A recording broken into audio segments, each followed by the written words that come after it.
Hello বন্ধুরা, good news. তোমাদের good news নিয়ে চলে এসেছি। দেখতে পাচ্ছ, সকাল সকাল চলে এলাম, বেশি টাইমও হয়নি, 9:30-10 বাজে এখন। চলে এলাম বাড়িতে ধান কাটতে। ধান না কাটলে তো চাল শেষ, তার মানে ভাবতেই পারছো খাওয়া শেষ। ভাতে যতটা পারি কাটবো, তোমাদেরকে দেখাবো অবশ্যই। ওর সঙ্গে সব কিছু নিয়ে এসেছি, একবারে ধানটা একটু পুরোটা কাটে যাব।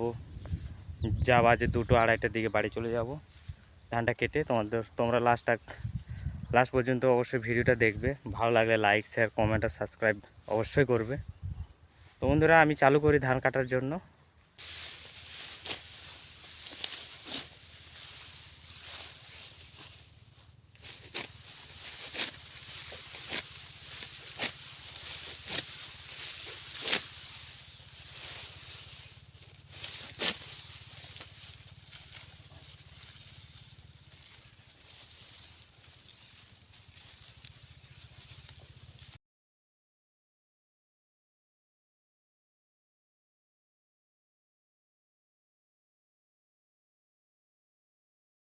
সো বন্ধুরা, দেখতে দেখতে একটা নয় 2টো বেজে গেল। তাই ভাবছি এখন দুপুরের খাওয়াটা করা যাক।